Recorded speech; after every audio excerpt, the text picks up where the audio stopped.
Parasite here's what I'll tell you about it. It's too long. And I know that I'm a little bit out on my own on this one. Movies should be generally 90 minutes to 2 hours.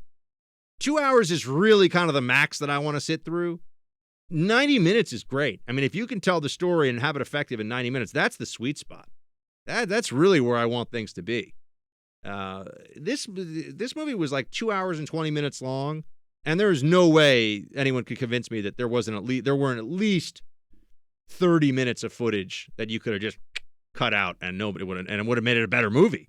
Too long, it drags. And I think that really does matter because I value my time, and we're all getting used to on-demand and watching serialized content so that when we have to sit down for 2 hours or 2.5 hours and watch a movie. I mean, Braveheart's like 3 hours long, but Braveheart is amazing. It's the greatest movie of all time, and so 3 hours isn't enough. That's very rare. It's very rare. It reminds me of how I always tell people the first rule of giving any toast or any speech is whatever length you want to do, make it less than that. Because no one ever says, I wish that person had gone on a lot longer. That's almost always true with movies, too. Almost always. It's like, okay, I've done it. I've had enough. I kind of want to go back about my life now. So I thought it was too long. And also, I think that it falls into this.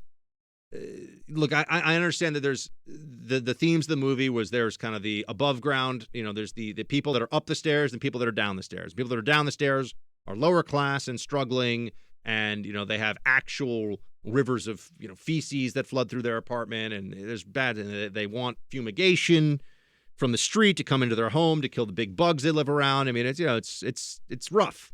I mean, there's a little bit of a Dickensian vibe that comes through in especially some of the earlier stuff with this poor family. It's basically sort of poor family, rich family, and the poor family finds a way to glom on to the rich family. And then things take a big twist at the end, which, by the way, I saw coming, a million miles away. It's not really surprising at all. But the family that's the poor family is very clever and very industrious and seems to be rather hardworking and good schemers. And so it's a little hard to see how this family is unable to get out of the basement that they're in, given how hard they work at trying to run these scams and how effective they are at it. And they seem very energetic and appealing and smooth and intelligent. And, they're good. They're good at being con men and women, basically. But they've tried so hard to get out of the basement and they can't. I'm not saying that never happens, but it struck me as a little bit one of the underlying themes of this seems to be that the upper class family is, arrogant and kind of naive and doesn't get it and is dumb. I mean, they're not sympathetic. The upper class family is not sympathetic. The family that gloms onto them is made very sympathetic throughout the movie. And you end up saying to yourself, okay, well, why is this family living in the basement, and why is this family living up the stairs in the beautiful house that's idyllic and where people spend too much money on foolish things, and whereas the poor family doesn't have enough money for important things, right? Why does this disparity occur? And ultimately, what you take away from this is that it's a question of luck and it's injustice. I don't think that's really the way that it tends to work out in real life. Now, people do have hit with hard times, hit with a serious illness, hit with a car.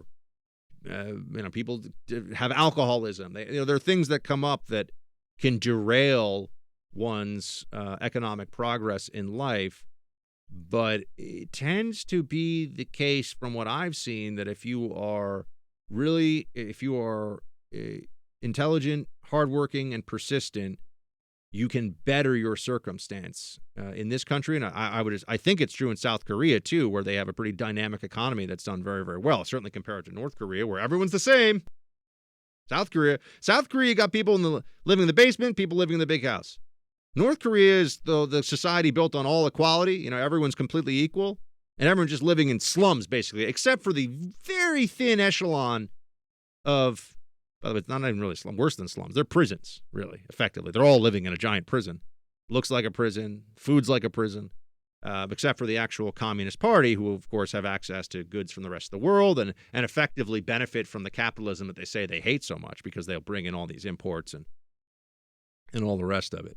So I thought it was a pretty well done movie for what it was, but I think some of the ways it's thematically presented, it's a big class warfare vibe. A lot of envy of the stupid, unfeeling, uncaring, wealthy people, and a lot of look at this family that's just scrapping to get by and doing what they have to do in order to be, in order to just be able to feed their children from the poor family. I mean, is that really the lesson of capitalist free market societies where there is rule of law and there is the right to rise or the ability to rise?